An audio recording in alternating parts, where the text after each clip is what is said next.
ഇന്ന് മത്തി കൊണ്ട് നമുക്കൊരു വെറൈറ്റി പിടിച്ചാലോ? സംഗതി സിമ്പിളാണ്, സമയ ലാഭമാണ്, ഞാൻ തന്നെ കണ്ടുപിടിച്ചതുമാണ്. അതുകൊണ്ട് ആദ്യം കഴിച്ചിട്ട് മറ്റുള്ളവർക്ക് കൊടുക്കുകയും ചെയ്തിട്ട് അവർക്കും ഇഷ്ടപ്പെട്ട് ആ സംഭവം നിങ്ങൾക്കും കൂടി കാണിച്ചു തരാമെന്ന് വിചാരിച്ച് നമ്മുടെ മത്തി പൊരിച്ചെടുക്കണം. സാധാരണ നമ്മൾ കായം തേച്ചിട്ട് മത്തി പൊരിച്ചെടുക്കില്ല, അതേപോലെ തന്നെ നമ്മൾ മത്തി പൊരിച്ചെടുത്തിട്ട് നമ്മൾ കോഴിമുടയും ഉള്ളിയും പച്ചമുളകും ഒക്കെ കൂട്ടി നമ്മളതിൽ ഇട്ട് മിക്സ് ചെയ്തിട്ട് നമ്മൾ മത്തിയെ ഒന്ന് കശക്കി കിശക്കി ചിള്ളിയെടുത്ത് ഒന്ന് ഇടിച്ചെടുക്കണം.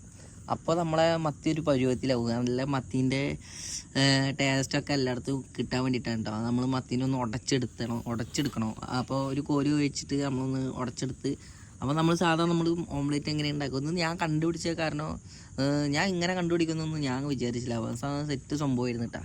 നല്ല ഇഷ്ടപ്പെട്ടിട്ടുണ്ടായിരുന്നു കഴിച്ച് നോക്കിയപ്പോൾ. നമ്മൾ സാധാരണ നമ്മൾ കോഴിമുടയിൽ ഉള്ളിയും പച്ചമുളക് ചെറുനാരങ്ങ ഇട്ടിക്കാൻ മറക്കരുത്. ചെറുനാരങ്ങേൻ്റെ ഒരു കഷ്ണം എടുത്ത് നീര് ഇറ്റിക്കണം കേട്ടോ. അപ്പോൾ അതിന് പ്രത്യേക ഒരു ടേസ്റ്റ് കിട്ടും.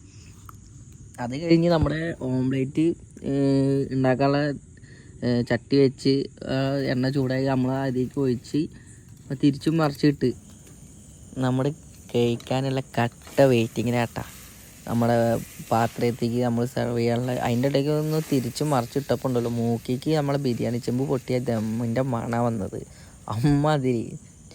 അപ്പോൾ നമ്മൾ ടേസ്റ്റ് ചെയ്യുന്നത് നോക്കുമ്പോൾ ഉണ്ടല്ലോ വായിൽ കൊതി കയറിയിട്ടാണ് നിൽക്കുന്നത്. അപ്പോൾ നിങ്ങൾക്ക് വേണോ ഒരു കഷ്ണം കഴിച്ച് നോക്കിയാൽ നല്ല ടേസ്റ്റ് ഉണ്ടായിരിക്കും. അപ്പോൾ നിങ്ങൾ ട്രൈ ചെയ്യണം, മസ്റ്റാണ്, ഉറപ്പാണ്. അപ്പോൾ അടിപൊളിയാണ്, സൂപ്പറാണ്. ഓക്കെ, ശരി, എന്നാൽ പിന്നെ അടുത്ത വീഡിയോയ്ക്ക് കാണാം.